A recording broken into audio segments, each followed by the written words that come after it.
So good morning, everybody, and welcome to our Small Ideas, Big Impact Round 2 celebration.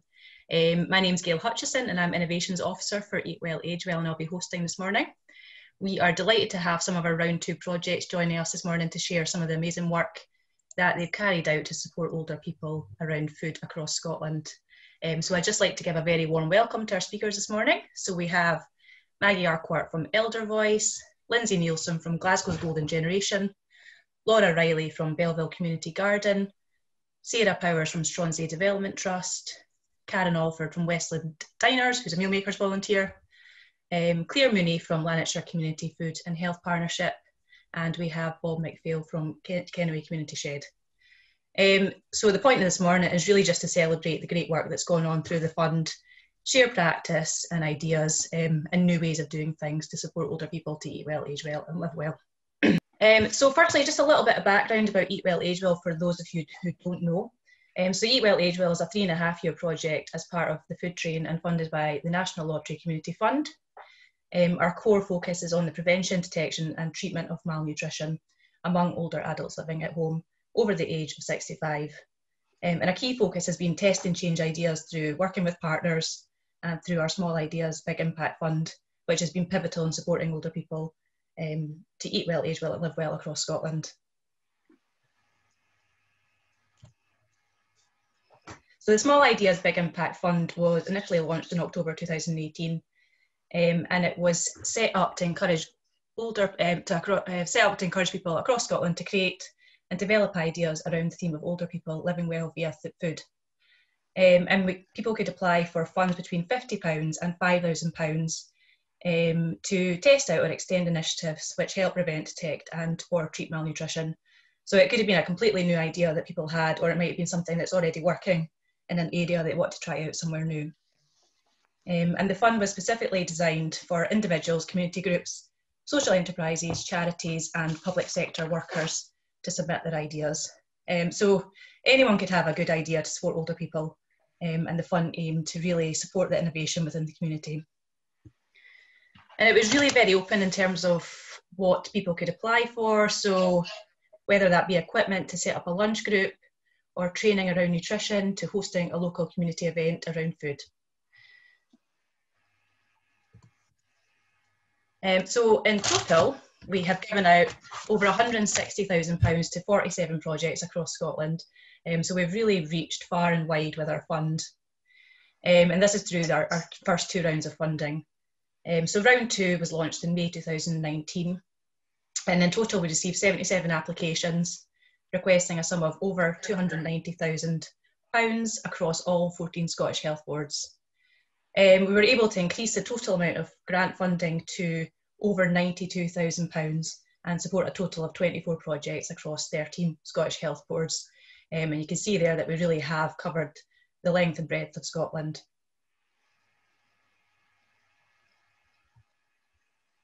So we're really proud to support a wide variety of fantastic initiatives, ranging from hot meal deliveries to Zoom cookery demonstrations, intergenerational projects, cooking groups. Round 2 has actually seen quite a different variety of projects with more of a focus on community screening for malnutrition, and some groups focusing on specific groups such as those requiring a texture modified diet.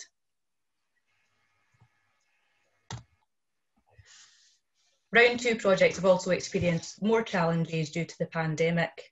So many of our projects had to stop social groups such as lunch clubs, which left individuals at an increased risk of social isolation, loneliness, and therefore an increased risk of malnutrition. So as such, a lot of the projects had to really quickly adapt to make sure that older people they work with were not left without adequate food supplies or emotional support. So hopefully you'll get to hear how some of the projects were able to adapt and respond to the COVID pandemic today. In line with this, we were also able to open a COVID-19 emergency grant fund for individuals and organisations who had previously applied to the Small Ideas Big Impact Fund. And through that, we were able to fund 10 projects with a total of £7,490. And this fund was really focused around immediate food access and reducing social isolation, So we saw a variety of projects around meal and snack, box deliveries, befriending wellbeing calls, and projects using methods such as Zoom to keep older people engaged and feeling part of their community. So without further ado, I'd like to introduce our first speaker today, who is Maggie Urquhart, and she is here to talk about our project's door-to-door shopping service. Elder Voice also received funding to deliver the project Elder Voice Healthy Hat. So over to you, Maggie, and welcome. Good morning, everybody. Can you hear me okay? Yes. Am I switched on yet? Okay, thank you. Yeah, Elder Voice started up officially in Blairgowrie in July 2019, and our focus at that time was to connect older people in the community through our transport project. From our transport project, we quickly realised that all the other issues that older people have, not just in connecting out to, for social situations such as getting out for meeting friends or getting to appointments and whatever, for health appointments or as I say, a variety of clubs and things. We really identified just the barriers that older people were facing, particularly around food, which led us into finding out about Eat Well, Age Well. And we were delighted to receive our first grant to help us set up a store-to-door healthy sort of food project. Through that, our volunteers were able to connect with older people through food, as they identified in doing some of the shopping also that they weren't eating healthy. They were asking for the shopping list every week, and most of the ladies were saying there's hardly ever any healthy products in the list. And so we looked at all this over the year which we'd been in operation just shortly before COVID, and with COVID coming in March, we were able to again go back to Eat Well, Age Well, who also supplied us with grant funding to set up the Healthy Hat. And in the Healthy Hat, we gave out information on the detrimental sort of side of not eating healthy, as opposed to the advantages of living longer and avoiding all sorts of problems such as perhaps cancer and malnutrition and whatever. And so we had that running right through. We provided free healthy fruit and vegetable bags with the daily weekly shopping. It was quite difficult managing it throughout the pandemic, and the client scale grew enormously right throughout the summer. So we're all tearing around, really busy. That led us into the need to grow our store-to-door service, which is going from strength to strength, and we're just taking occupation of our first van to cope with the number of inquiries for shopping. So from starting off with a transport project, our project seems to be growing arms and legs and realising all the issues that older people have in living independently and living healthy, and from that led us also into the fact of the malnutrition that some people were finding out. The volunteers were taking somebody to their appointments for cancer, and they were saying that they were quite poorly afterwards. And so that led us into how we could look at malnutrition.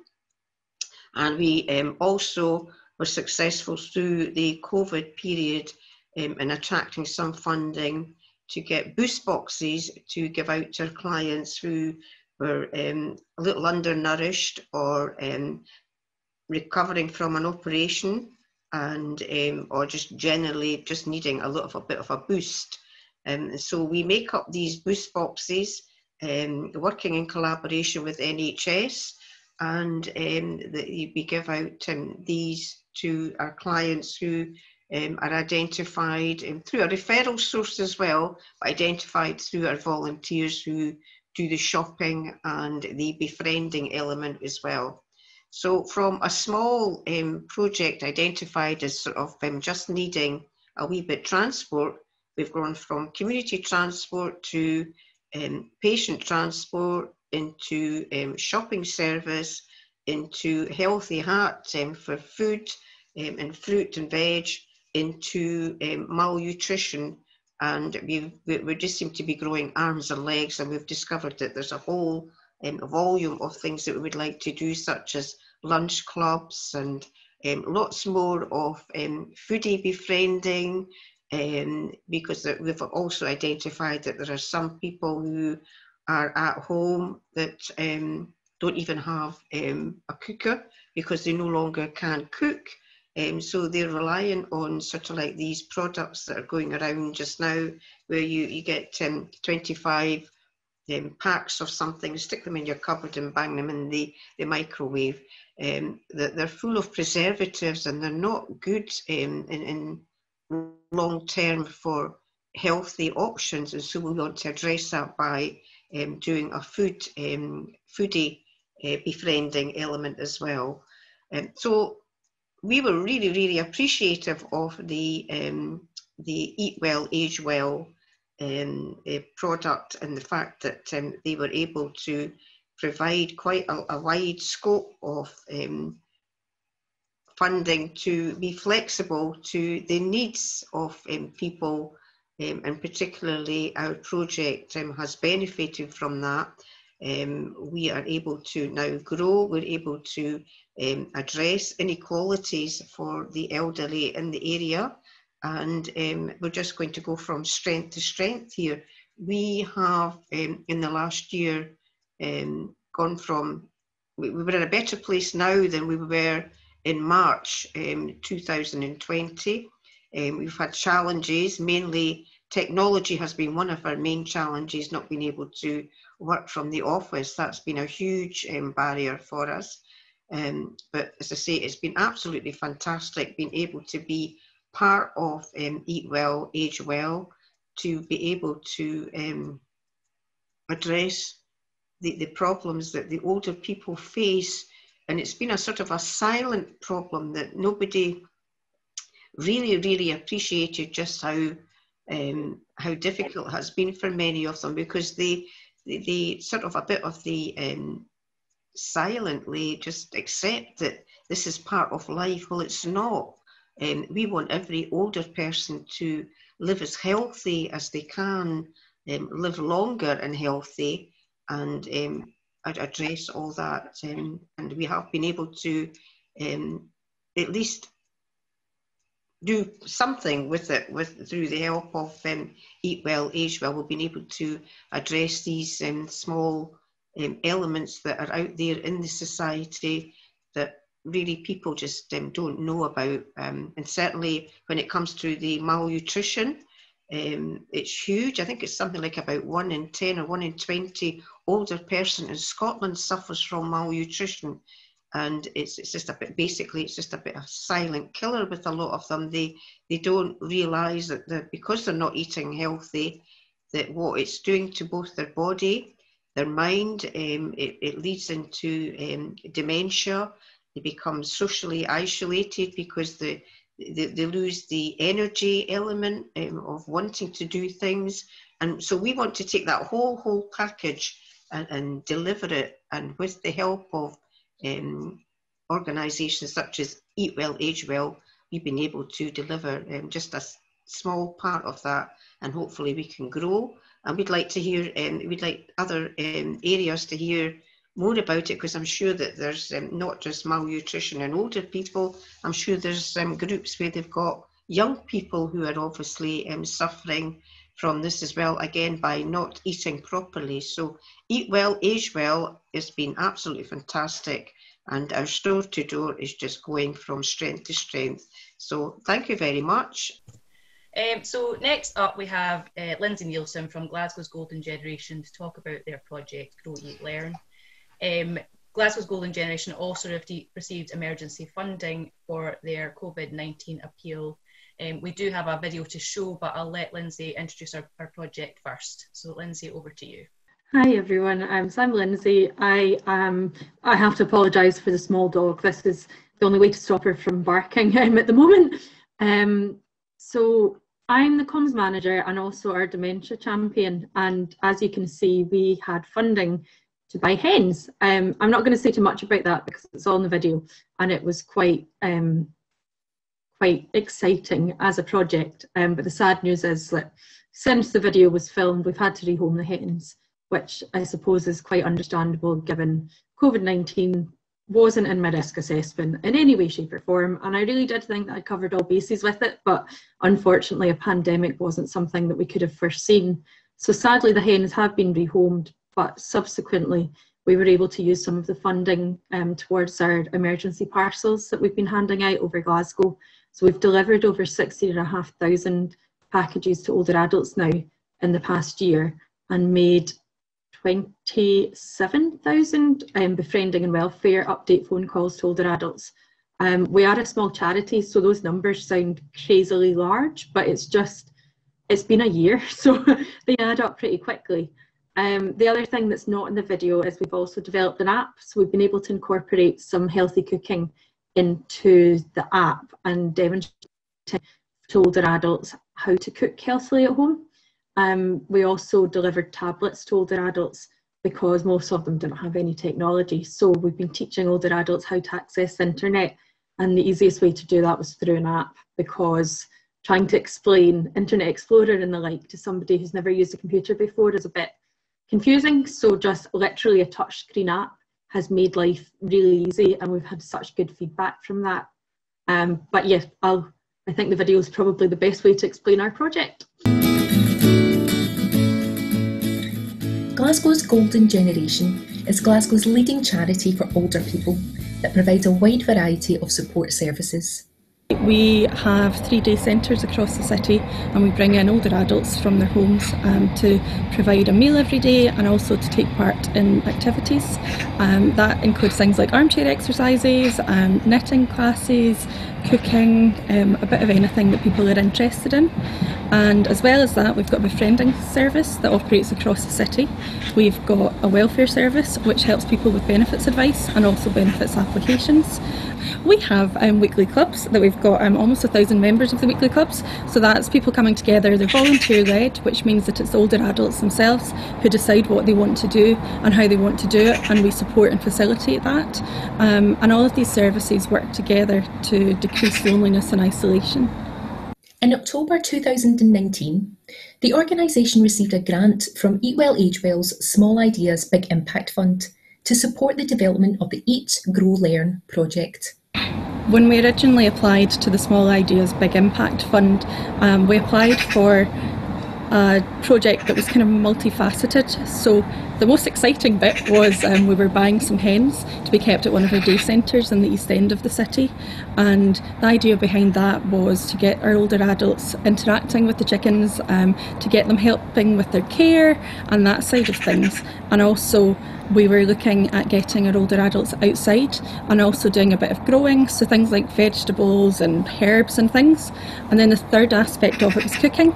So these 3 things, not cooking the hens, don't worry, these 3 things came together. So we had the eggs that we could cook with, and we also had the vegetables we were growing, and then we had bought hot plates and ovens to then look at healthy eating ideas, and also ideas that work for older adults, because what is healthy for maybe kind of our age or younger than older adults would be maybe less high fat and high calorie than what older adults are looking at. So there's a bit of a difference there, but all of it would come together and work together so that older adults were working together but also learning something that they could then use at home. However, due to the COVID-19 pandemic, plans for the project had to be put on hold. Instead, Glasgow's Golden Generation had to respond to the urgent needs from its members, which benefited from additional funding through Eat Well Age Well's COVID-19 Emergency Fund. So back in February we got our chickens and they moved in, and we started getting things together. We started work in the garden, we bought a lot of the items we needed to get going with the project, and then COVID happened and everything just had to stop. Our day centres had to close because we couldn't bring people in from their homes because all of the guidance changed, lockdown happened, so everything kind of stopped. We had the option, we could have just closed down, furloughed our staff and just stopped doing anything really with the day centres, but we looked at what older people needed and realised that a lot of people were either shielding or just older and vulnerable and not able to get to the shops. They were maybe just scared of going to the shops because during lockdown there was a lot of information and a lot of it was conflicting and a lot of it was quite scary, so a lot of older adults just didn't want to go out at all, and that was where we were able to come in, and with the help of quite a few funders we started delivering packages of food and cleaning items and just anything older adults needed to their homes. And at that point, that was when we applied to the emergency fund to help us to continue that, and that's something that's actually still continuing. So there's been two aspects to it. The most obvious one is older adults have been able to get access to the food and items that they need, so we've helped people to have that provision and have access to food that they wouldn't have had otherwise. And the other side of it is we're not just about going and dumping food on somebody's doorstep and running off. There's the phone calls that go into it. We're phoning people every week to check up on them, and a lot of the time that can be the only phone call those people are getting, but we know them by name. Anyone who's come to our day centres knows the people that's phoning them, so there's just that really nice interaction there for people, so they feel a little bit less alone, which is massive when you're in the middle of a pandemic. We've had loads of feedback. A lot of it is along a similar vein of people wouldn't know where they would be without us, and they don't know where they would be without this support, so that's been really nice to see. We've also introduced a weekly newsletter so we can reach people and give them something to do during the day, because obviously the day centres aren't there, so they're not able to go out to them, but it's things like word searches and there's crosswords, all that kind of thing, but it's also ways that there's somebody in touch with people, and the feedback that we've had from that has been really nice as well. For us, the biggest thing is just we want to still be able to reach people in whatever way that it's safe to do so and whatever way best meets their needs. The best case scenario is we want to get people back into the centres, but we know that realistically we're not going to be able to operate at the same capacity as we were operating at before because of social distancing, and we need to keep people safe. That's major for us, but our hope is that we can keep reaching people, and whether that's through food parcels, phone calls, whatever it is, that's our hope. And I would like to say it's not so much a hope as something that we're going to do, and it's something that we can keep doing. For more information on Glasgow's Golden Generation and all the projects supported by the Small Ideas Big Impact Fund, please visit our website. So moving on to our next speaker, we have Laura Riley from Belville Community Garden, whose original project was mobile soup and blether, but had to adapt this to COVID, due to COVID. So welcome, Laura, and over to you. Thank you very much. What a fantastic project so far. It's lovely to hear all these different ideas and how well people have supported the older generation during the pandemic. So just a bit about Belville. We're a community garden in Greenock.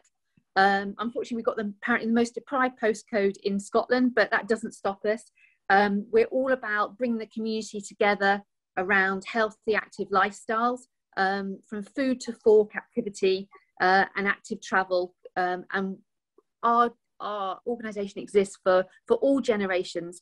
But in the last couple of years, we've really started to focus on looking at serving the older generations as well. So it's a tale of two halves, I suppose, our grant. So we started off with our mobile soup and the blether idea. And what that was it stemmed from our community cafe, where we opened the doors of our office on a Friday for a community meal called Soup and a Blether, where anyone's welcome.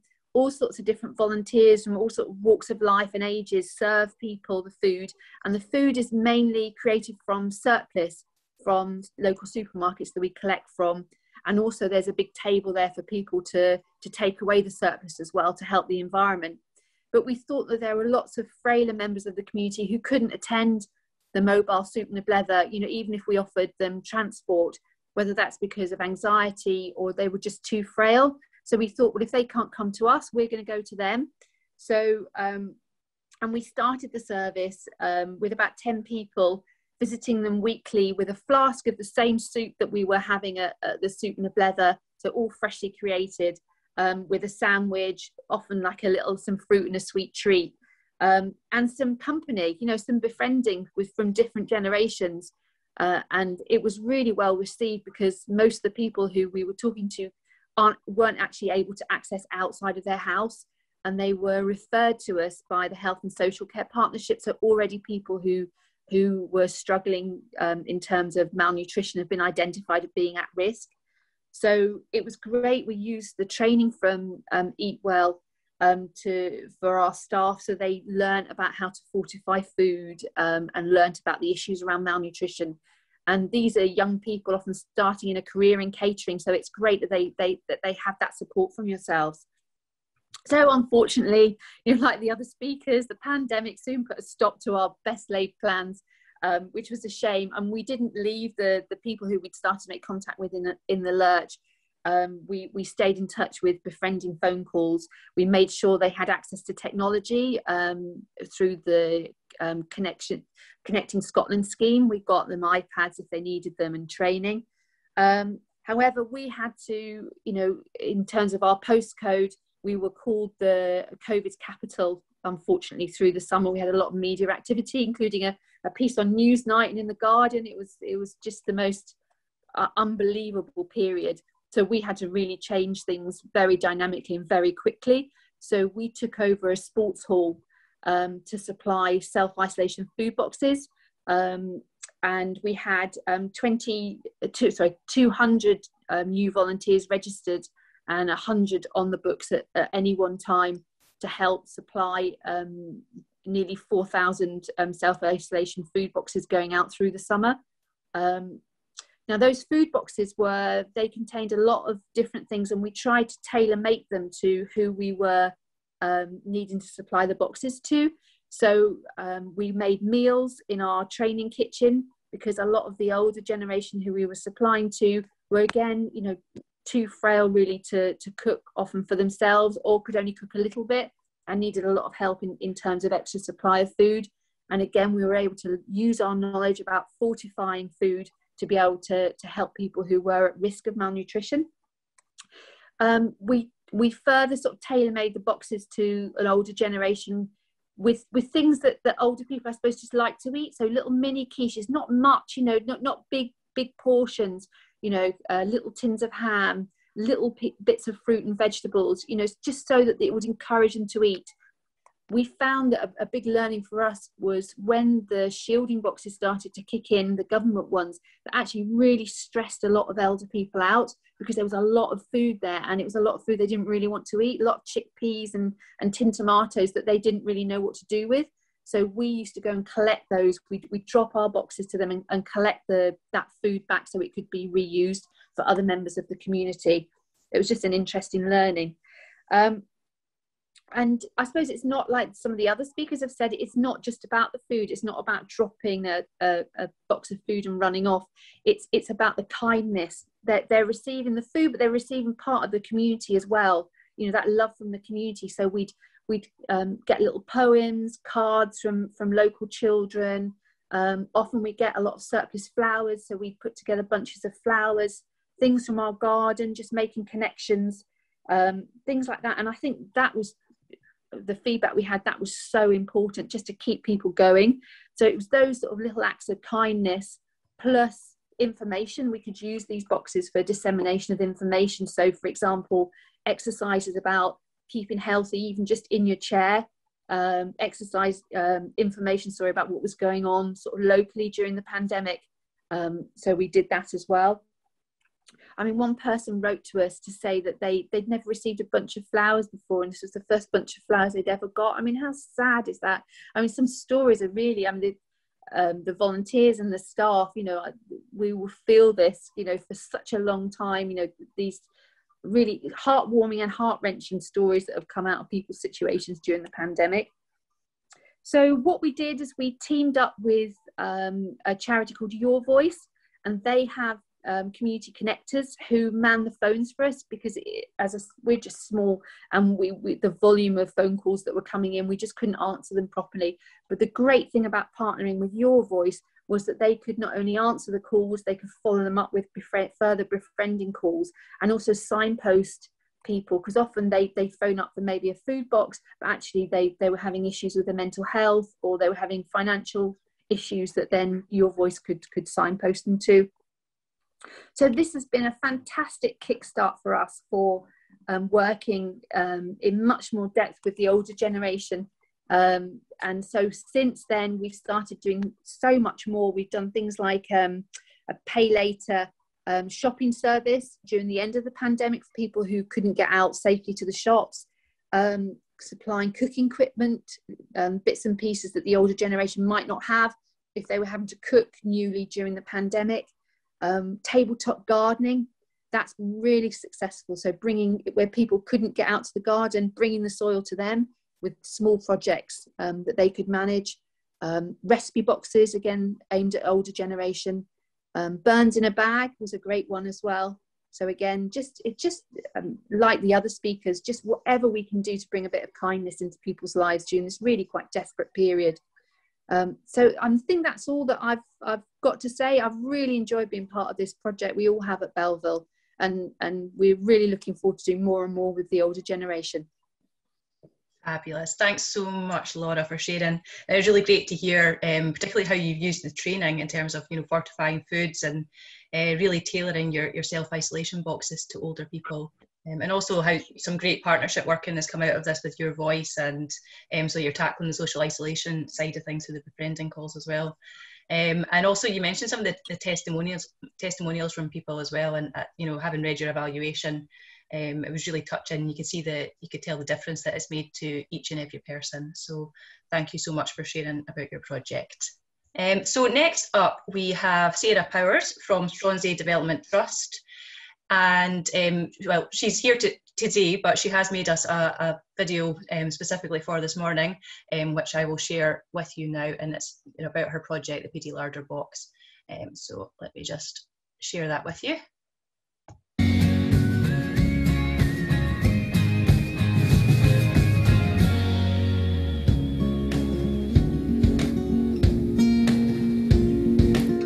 Hello, I'm going to tell you about my project, the PD Larder Box.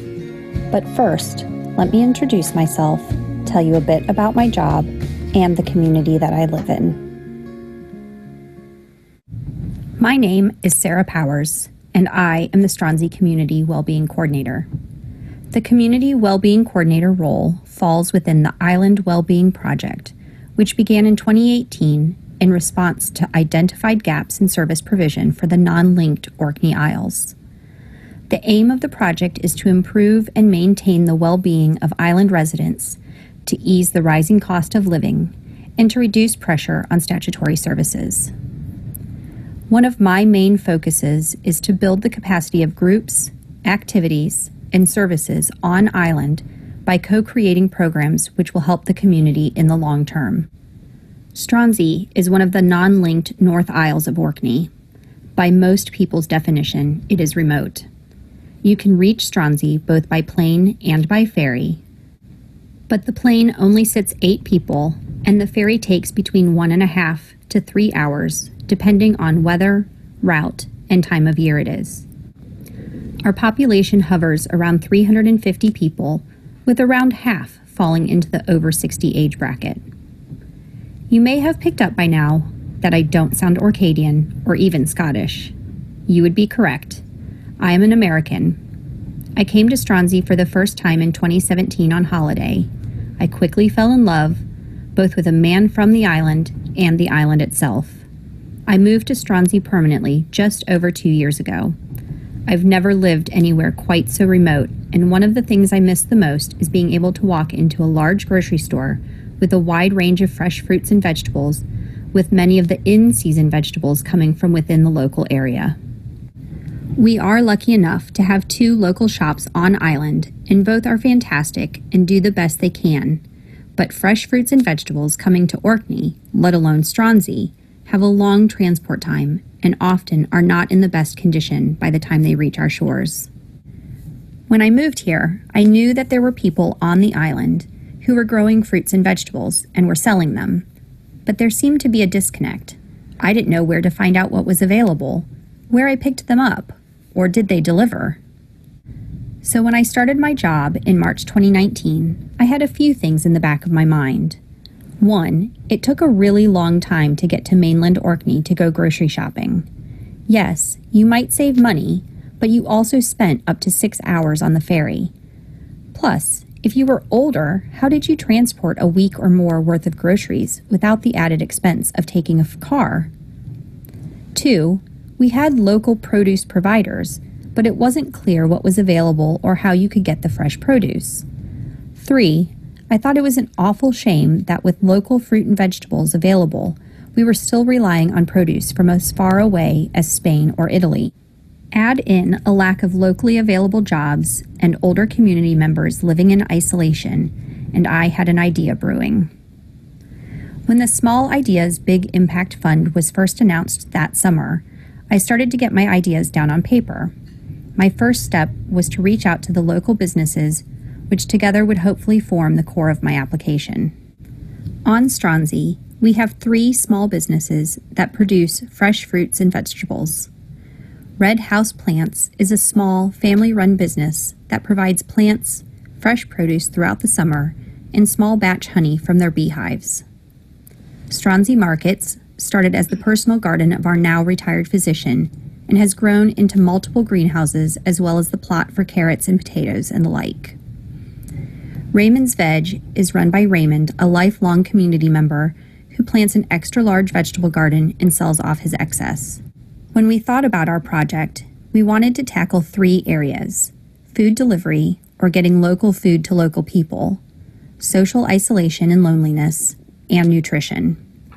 Added bonuses were creating jobs and boosting local businesses.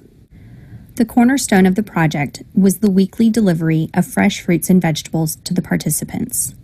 We initially budgeted for 16 weeks and up to 20 households, or around 30 to 45 people. The veg box would be packed and delivered by an employee who would work 5 hours per week. Through this weekly delivery, we were touching on each of our goals. We were getting local food out to local people, alleviating isolation and loneliness by having the delivery person drop off the veg bag and have a quick chat with the participant, and we were potentially introducing more or different fruits and vegetables into the participant's diet. Initially, our project included 3 communal meals. These were to be at the start of the project, the middle, and the end, allowing the participants and produce providers to form relationships, discuss ways of cooking and storing the different fruits and vegetables, and share a meal created with the local produce catered by one of our local businesses. Plans were moving along nicely at the start of 2020. I was busy creating posters about the project, speaking to the different produce providers about the plans for the project and how many people we might expect to need to provide for, and what funds were available. And then March 2020 rolled around, and the whole world turned upside down. Because of COVID-19 restrictions, we were unable to provide evening meals. We held out hope until the very last that we would be able to host at least one meal, but ultimately were not successful. Instead, to help share the information that we hoped to provide during the communal meals, I produced 3 newsletters with ideas for recipes, information about the produce providers, and canning suggestions for a wide variety of vegetables. Our delivery person reports that the newsletter was well received and gave the participants new ideas for how to eat their fruits and vegetables. Another unexpected change was the result of poor weather. I was so excited about the opportunity to provide local fruits and vegetables, but because of a pretty cold spring and early summer, the produce wasn't as bountiful as we had hoped. We delayed our start by several weeks, but ultimately had to rely on one of our local shops to provide fruit and veg to fill out the bags. It worked well, as we could order what we wanted and it was delivered to the shop the night before all of the veg bags went out for delivery. We delivered food bags every week for a total of 16 weeks. We reached 22 individuals in 15 households over the course of the project. We employed one person, had 2 volunteers, including a student on work experience, and supported 11 other community members. Through end-of-project questionnaires, we received fantastic feedback about the project. One participant wrote, "What a wonderful selection and something to look forward to every Wednesday. Thank you so much. Had a smoothie for breakfast every day." I think this quote sums up what we were aiming for with this project, providing a variety of fresh fruits and vegetables, encouraging older community members to try new ways of eating fresh produce, and adding a bit of social interaction to their week. Although our program was in the planning stages before COVID-19, I believe it played a large part in supporting our older community members during lockdown. One participant wrote, "A wonderful idea and very welcome, particularly during lockdown period when we were shielding. Our many thanks for all the deliveries." As an island community, this project was going to make an enormous difference anyway, but throw in COVID-19 and lockdown, and I can't say what a relief it was to me, my colleagues, and our community to know that the funding was available to support businesses on the island by purchasing their goods and delivering that food to the community at a time when many were anxious about going out or were in fact shielding. As for our community members who participated in the program, it was at least a twofold benefit. One, it gave them something to look forward to every week. As this participant said, the delivery person was very nice to see, took away loneliness, someone different to see and speak to, didn't need to be a long visit, just somebody different for a PD minute. And 2, it helped expand their palate a bit and add a few more servings of fruit and vegetables into their diet. Several participants said that they had had fruit and vegetables that they never would have bought themselves. And as another said, "I ate more fruit than usual as it was included." Overall, we are very pleased with how well received the project was and how it really helped out during this very difficult year. In the end of project evaluation, all participants were happy to have been included, and 19 of 22, or 86%, said they would participate again. My hope is that more community members will use the local produce providers for their fresh fruits and vegetables, especially as they now know what they offer and the quality of produce that they can expect. I also hope that our previous participants are keeping up their intake of fresh fruits and vegetables. Thank you so much for producing that video, Sarah. I think it's really highlighted the challenges of food access, particularly on island life. But you can really tell the benefits to not only the older people, but also the local businesses that you've benefited. And it seems to have really brought the community together. Moving on, our next speaker is Karen Alford, who is a meal makers volunteer and has come up with the project Supporting Elderly Nutrition, Generating Action, also known as Westland Diners. We do have a YouTube video available as well that we're not showing today. However, if you would like to watch that, you can find it on our website, or the link is there as well. So passing over to you, Karen. Hi, thank you. Just want to add that I'm also very keen to visit Orkney now. It just looks amazing. Our project's probably very different, or it seems quite different to a lot of the ones that have been spoken about. It was quite small. As been mentioned, I'm paired with a diner through the Meal Makers programme, and back in just before Christmas, I think I've lost my years now, 2018, I think, I was talking to my diner who lives in a sheltered housing complex, and she was telling me the story of how one of the other people in the building had come to her for Christmas Day. And it became apparent that there was no organised meals or anything on Christmas Day for the residents. And I had naively assumed that if you were in sheltered housing, you had communal meals and activities, and that was one of the points of being there. So a friend of mine, Jackie, and I spoke to our families, and we did a meal on Christmas Day for I think about 8 of them. And during the course of that, chatting to them, they were talking to us about how the provider had recently stopped doing meals, so they were feeling quite isolated and finding it difficult to interact with each other. So from that, we had a meeting with them in early February with some of the other residents, and we decided to do a meal once a month for them. At this point, mainly in terms of increasing socialization and letting them get to know each other. So we started that very small, again with eight people or so. We offered to have it in the lounge, or for those who couldn't or didn't want to come to the lounge, we delivered the meal to their flats. And this grew month on month to, I think at the time we were getting to maybe a dozen, 14 people. And then we had some other ideas about what we could do, and we approached Eat Well Age Well through the fund, and we got funding to improve our delivery of these things, which meant that we could buy things like food warmers and equipment and crockery, because we quite often get over and the manager had forgotten to put out the plates, so we had a bit of a panic, which was not ideal.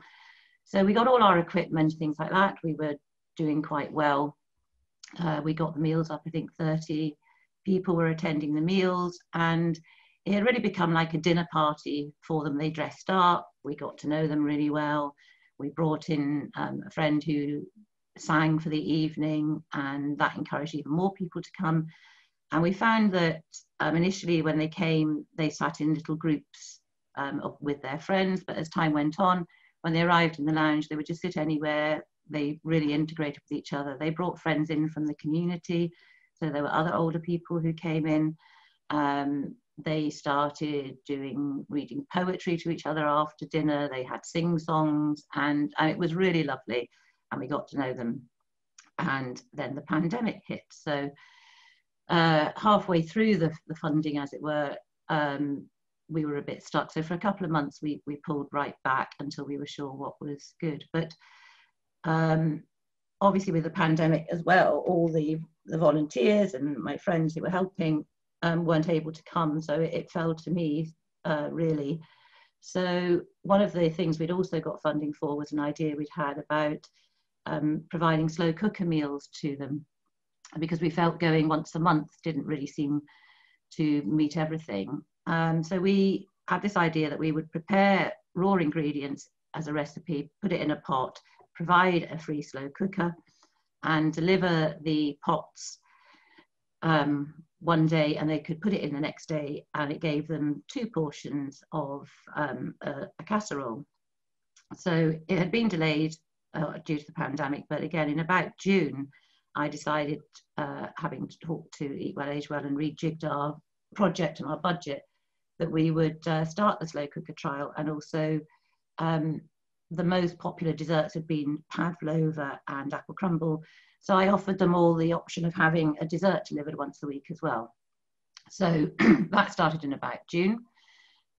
We went from 2 people had a stew pot, we got up to about 13 at one point. We've had people drop off and so on.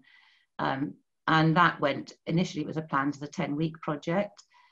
With the lockdown and everything continuing, we reformed our project again and continued it right through till Christmas. It included things like an afternoon tea.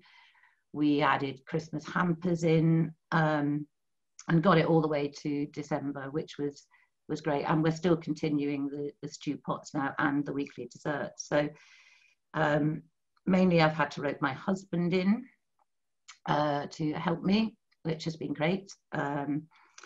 Although he is very accurate on measurement, so I measure every little bit of carrot into stew pots. But in a way, it's very good because I can now cost it beautifully. So, so during the project, we did just under 1,000 portions of meals between the dinners, the desserts, and the slow cookers.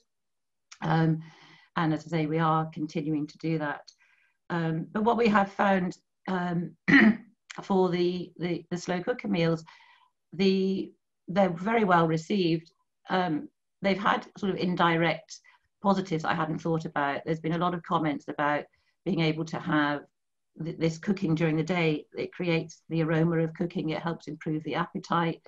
And the whole purpose of this was to get away from the microwave meals and things like that. A lot of the older people can't stand for long, or they can't use implements to chop things, but they can add to the meals. So they can add chilies in, or they can, you know, put extra things that they like into the casseroles.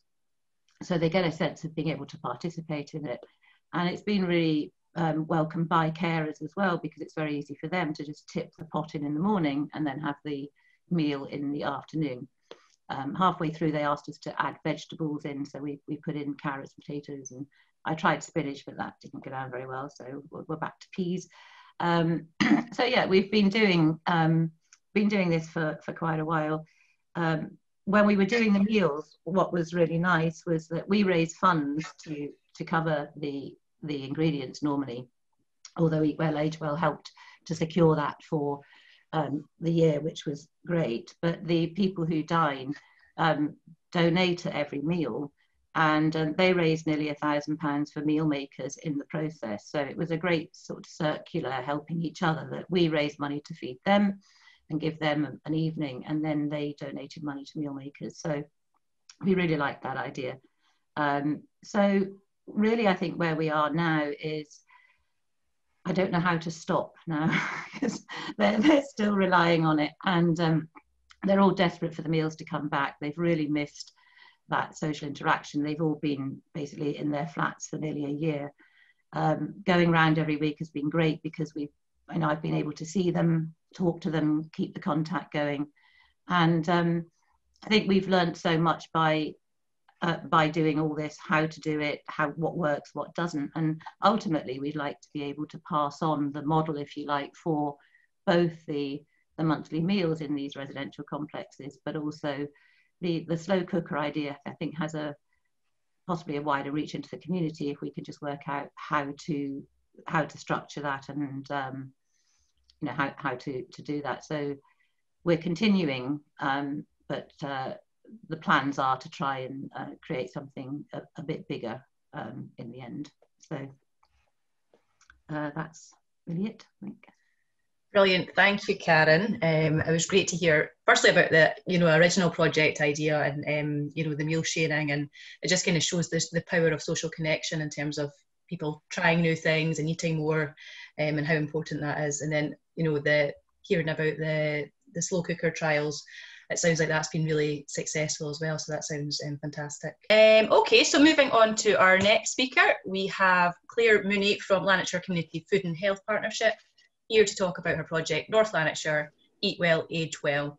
We do have a video to share, but I'll let Claire introduce the project first. And I've got some slides here as well, so Claire, just give me a shove when you need to move on. Okay, hi everyone. It's been really nice hearing about everybody's good work. I'll just be quite quick with this presentation, because I'm cautious of the limited time. So if you do need to get in touch with me for any further questions, I can share my email address. So what actually was, we applied for funding and we created a bigger project to support more families within North Lanarkshire and reach more carers as well. So we called it the Eat Well, Age Well project in North Lanarkshire. And the courses, what we used the funding together was, we had some funding from the Maggie Centre, and we had some funding from Health and Social Care. So we created like a bigger project. Sorry, Gail, can you move on? Slide? Sorry. Yeah, that's great. I'll just start there. So the delivery aspect of it was nutrition inputs and cooking demos. They were predominantly done at the Maggie Centre and also in the community.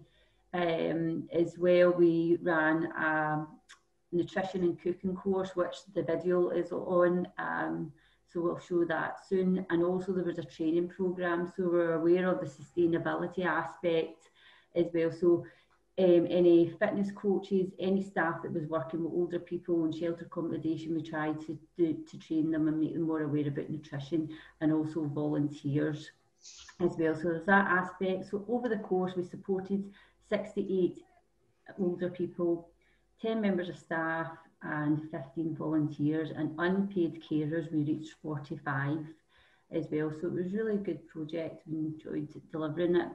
So if we move to the next slide, please, that's great. So how this kind of organically came about, we were delivering sessions at the Maggie Centre, and that the client group that was predominantly there was older people with their husbands or wives that was classed as an unpaid carer.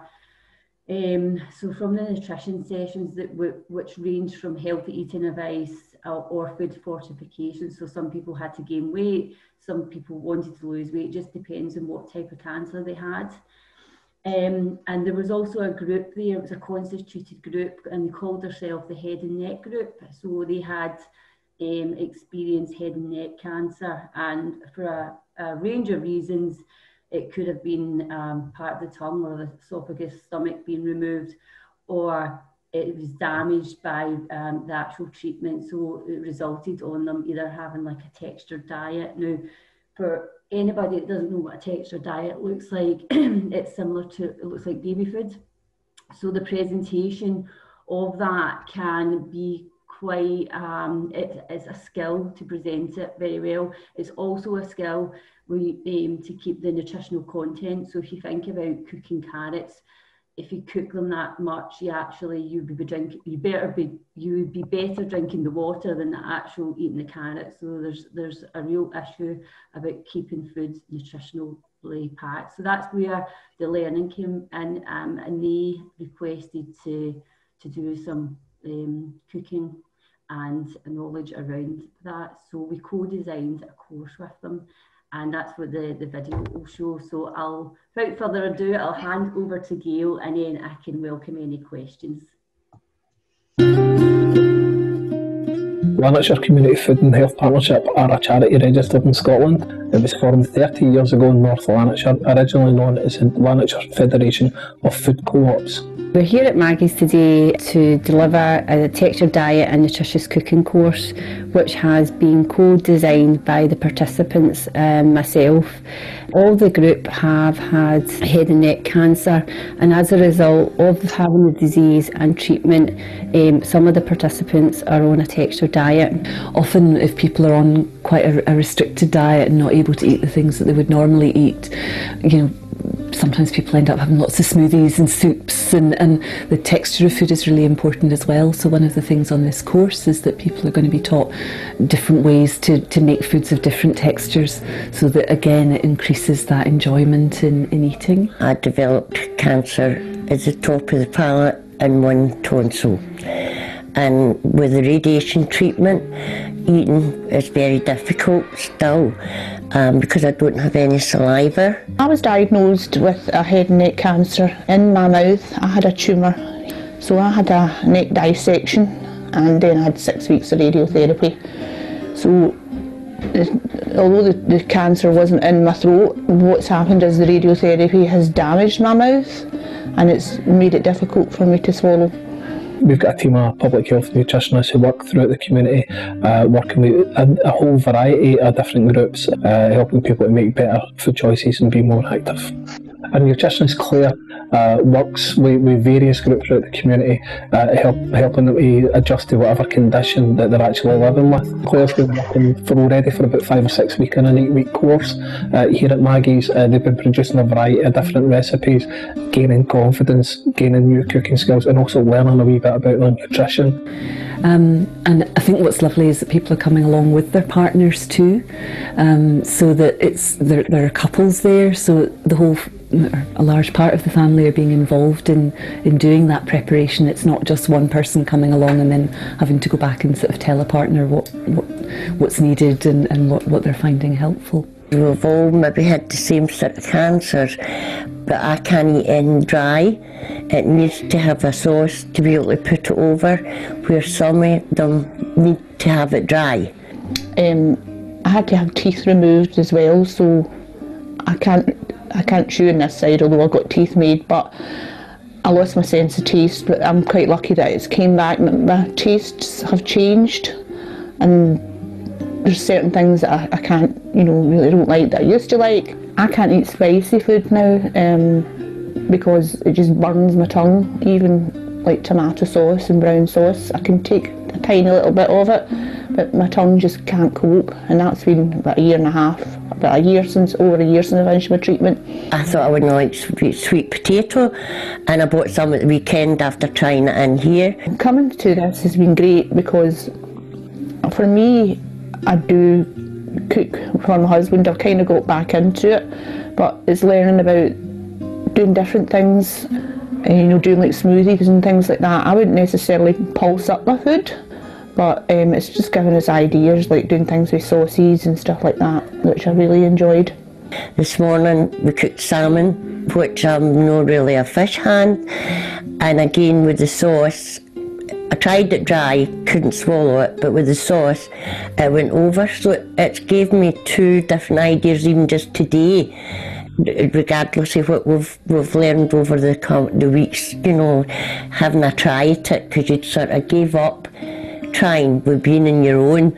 It's not the same going to cook, but these meals are really simple, they're quick, and they're attractive to look at as well. And the people that come to this, we all go to the same support group like once a month, and it's such a success. We're actually doing it twice a month now, starting this week. But yeah, everybody gets on so well, and we're all similar, you know, cancer, but we all have different things that we like and dislike. And everybody's got a different situation, but at the end of the day, we've all had cancer, you know, in the mouth, and it's not as widely known about as the other cancers. People sort of look at you and go, you know, mouth cancer, and I was the same, shocked myself, but this brings to attention the other people of what happens to us, how your eating habits have to change, how you're maybe not going out to restaurants, things like that. So even trying things here means that you could maybe say, well, as long as I get a sauce with something, I can go out now, you know, where your confidence was shattered and you wouldn't really go anywhere. This has been great just for adapting foods and things like that, which Claire's, you know, helped us with. But yeah, it's a great morale, and I love coming. I'll miss it when we stop, because everybody gets on so well, and I do love the Maggie's Centre as well. It's like a little safe haven down here for you, you know, if you're having a bad day or anything like that, which I've had a few over the last couple of years. So yeah, it's been great. We have a great wee group here going, and we have a laugh, and when you leave you feel really good after it. You're maybe tired when you come in because it's an early morning shot, but believe me, we really, I mean, by the time I'm going home now, I've had a great morning out, and I've learned something as well, and it's just great. I wish it would go on forever, to be honest, because we're really enjoying it, you know, so much. I'm going to get a blender so that I can do I'd like to try and do some of the fruit smoothie drinks, adding in like yogurt and, you know, extra things sort of for protein. And I'm trying to learn more about foods that can give me more energy, because I did have issues. I had a low iron and an underactive thyroid due to the radiotherapy, so I do suffer from tiredness. So foods that are kind of, you know, learning from all the sheets that she's given us as well, trying to eat more foods that are maybe boost my energy, because I'm finding that I'm struggling with that a little bit at the moment still. For people that don't know about this 6-week course, I would highly recommend it, because especially for people who maybe are on their own and are struggling to cook, it gives you ideas, you know, you're getting to meet people as well. It's just really, it's just a boost to your sort of confidence as well when you've been through a cancer, a head and neck cancer, because you don't realise how much, you know, eating is a big part of your life, going out to restaurants and things like that, but just being able to make foods that are, you know, can be adapted to your kind of thing. So I would highly recommend it. That's great. Thanks for listening to that. Also, I should have said one of the main outcomes was about eating socially and the confidence, and that really came out strong after the course and the results as well. So it was a great project to be a part of. Brilliant. Thank you, Claire. That was actually going to be my comment as well about the social side, and just that aspect, you know, meeting people who've experienced a similar condition as well, and how they might have struggled to go out before and eat, and just the simple ideas can make such a difference for people. I just wanted to spend a couple of minutes looking at community screening for malnutrition. So this has been a key focus for our project, and in particular round 2 SIBI funded projects. And we've seen really good engagement from our funded projects, and in total, through round 2 of our funding, the projects have managed to screen 551 older people for malnutrition across Scotland. And the reason that we're focused on this is that we know that malnutrition is preventable through early screening. There is currently no routine screening in community settings across Scotland. And we don't know the full extent of malnutrition across Scotland, so recording the data will give us a true picture of the problem. And we know that screening tools such as the Patients Association Nutrition Checklist and the Software Paperweight Armband and MUST can be easily implemented into existing health checks. And we have worked with a number of organisations to make this happen. Obviously, I'm not going to talk about the screening tools in too much detail today. However, if you are interested in finding out more, you can sign up for a raising. The issue of malnutrition training, and Sue will pop the link in the chat. So in line with this, our last video today is around community screening from one of our round 2 projects. So we do have Bob McPhail here from Kennoway Community Shed. However, I'll show you the video, and hopefully that's a good demonstration of how easily the tools can be implemented within a community setting.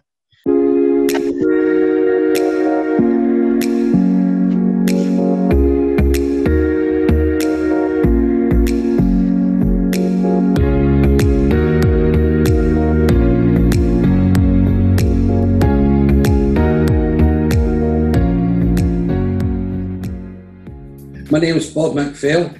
I'm chairperson of Kennoway Community Shed. Community Shed means it's not like just a men's shed, we've got ladies and gents, and it's open to anybody over the age of 18. When they do come along, we'll have as much as 60 people, 2 days a week, from 10 o'clock till 2 p.m. They'll participate in arts and crafts, card making, knitting, sewing, crocheting. There's a little bit of gardening, some painting. They could even find out about their family tree, maybe find out where their rogues are, or maybe they don't want to, maybe they already know. When I first applied for the grant, it was going to start in December, but going for 21 weeks. But due to COVID at the end, we had to kind of alter it a little bit. So my project was called Food is Fuel. Good fuel is a healthy mind. So through that back and forward, yeah, let's go with that. And I was very, very lucky to get £4,894. So my grant, it was to cover the food. It was to get them hot food. There was salad there, there were fresh fruit, there were natural yogurt, and also had water. And when they're in the shed, it's always like just cups of teas and coffees. But even just with the water, it kind of took me by surprise. Just water, but this time it was in a jug. It was on the table, the wee cup, the ice in the water. And it was empty. It was so many times out that day when we had the meals, it was getting filled up. And I was really chuffed that we're buying into this.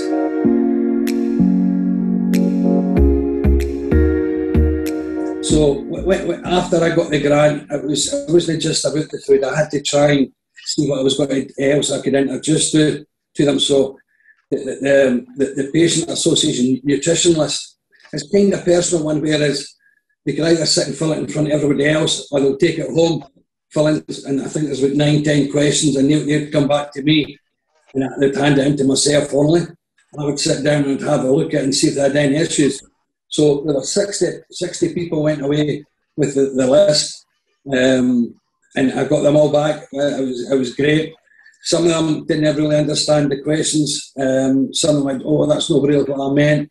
But some of them they thought they'd be issues. Out of the 60 people, there are about 7 of the nutrition checklist that I kind of advised maybe you try butter, cream, full fat milk, and maybe not have drink or that but before or during the meal, so they're not kind of bagged up, just so they could get the good food inside them. Even simple things like milkshakes has got a lot of energy in them, so I was trying to encourage them to get the milkshakes.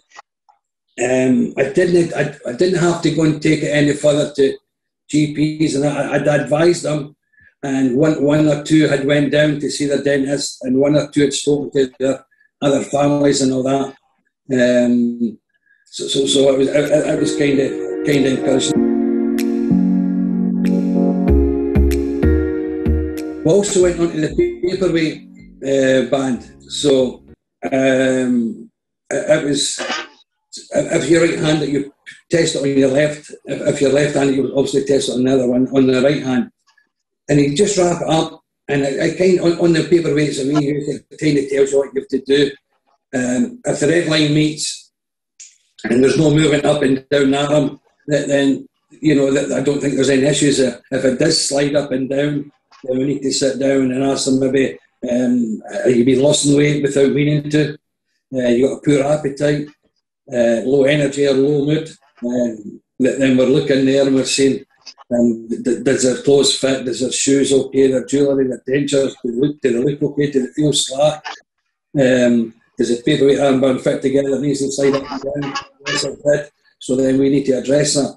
They kind of referred them to, that some of them, they had their son or their daughter still, and who stayed local. So he says, look, okay, we just have a wee word with them. None of them got admitted to hospital. None of them, I don't think, had went to their GP. It was just they kind of improved their own wee diet and added extra things to it.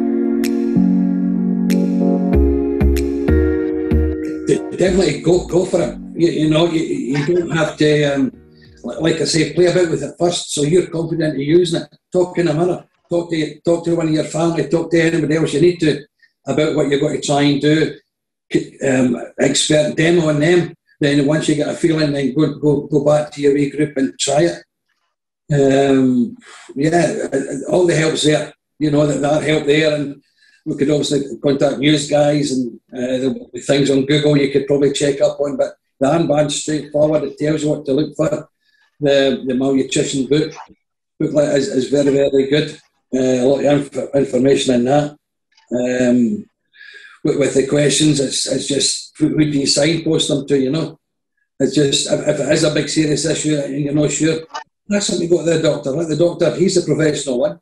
Let them go and make up maybe identify nutrition people to come in and mix up drinks for them, or show them about milkshakes. And don't be afraid of it. We were kind of blessed as well, because at the start, once we decide what we're going to go ahead with it, we had to obviously check at your groups don't got any allergies, because if we were doing the food, we had to make sure, and we were blessed that nobody did, so everybody got the same kind of meal.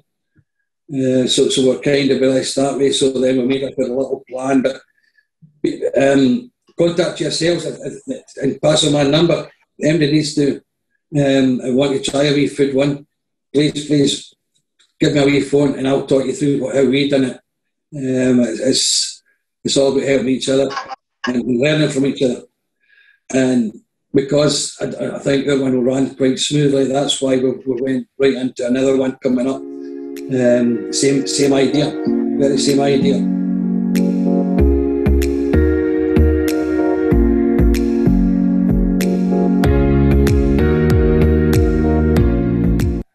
And lastly, just if you don't already follow our work, then please do. That's our Eat Well, Age Well website there, and our Food Train website, and our Twitter handles. So please do give us a follow if you don't already.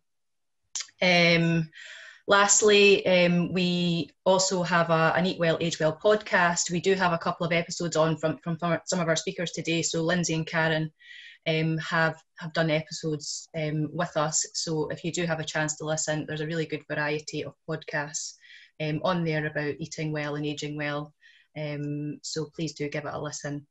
So that's it from me. I'd just like to thank all our speakers again. Your contribution has been invaluable this morning. I think it's clear to see the massive impact your projects have played in supporting older people to eat well, age well and live well.